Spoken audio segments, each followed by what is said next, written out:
हज़रत ज़ैद बिन हारिसा रज़ूल अल्लाह तआला अन्हा का शुमार उन अजीम सहाबा में होता है जिन्हें रसूल अल्लाह सल्लल्लाहु अलैहि वसल्लम से ख़ास क़ुर्ब हासिल था। आपका ताल्लुक अरब के कबीले कल्ब से था। बचपन में एक कबीले ने हमला किया और हज़रत ज़ैद को कैदी बना लिया, फिर गुलामों की तरह बाजार में बेचा गया। किस्मत का फैसला देखिए कि वो गुलामी के जरिए रसूल अल्लाह सल्लल्लाहु अलैहि वसल्लम के घर पहुंच गए। हज़रत खदीजा रज़ियल्लाहु तआला अन्हा ने हज़रत ज़ैद को ख़रीदा और नबी करीम सल्लल्लाहु अलैहि वसल्लम को बतौर तोहफ़ा दिया। आप सल्लल्लाहु अलैहि वसल्लम ने उन्हें आज़ाद भी किया और अपना बेटा भी बनाया।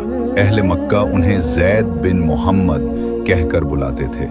ये शरफ़ किसी और सहाबी को हासिल नहीं हुआ कि नबी करीम सल्लल्लाहु अलैहि वसल्लम ने उन्हें अपना मुँह बोला बेटा बनाया हो। जब हज़रत ज़ैद के वालिद और चचा उन्हें लेने के लिए मक्का आए तो उन्होंने रसूल अल्लाह सल्लल्लाहु अलैहि वसल्लम से इल्तिजा की कि हमारा बच्चा हमें वापस कर दें। नबी सल्लल्लाहु अलैहि वसल्लम ने फरमाया कि अगर ज़ैद खुद तुम्हारे साथ जाना चाहे तो बुला झिझक ले जाओ। ज़ैद को बुलाया गया और उनसे पूछा गया तो उन्होंने साफ जवाब दिया, मैं आप सल्लल्लाहु अलैहि वसल्लम को छोड़कर किसी के साथ नहीं जा सकता।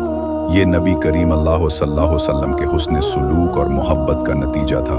रसूल अल्लाह सल्लल्लाहु अलैहि वसल्लम ने इसी मौके पर सबके सामने हज़रत ज़ैद को आज़ाद करने का ऐलान किया और फरमाया कि ज़ैद मेरा बेटा है, वो मुझसे है और मैं इससे हूँ।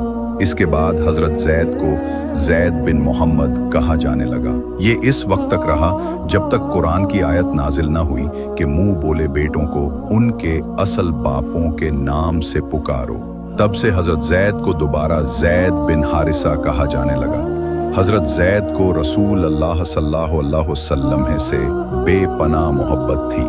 आप हर वक्त नबी करीम सल्लल्लाहु अलैहि वसल्लम के साथ रहते। नबूवत के बाद भी नबी करीम सल्लल्लाहु अलैहि वसल्लम ने हज़रत ज़ैद को अहम जिम्मेदारियां दी। आप पहले शख्स थे जिन्हें इस्लामी फ़ौज का सालार बनाया गया। कई ग़ज़वात में हज़रत ज़ैद ने शिरकत की और बहादुरी से लड़े।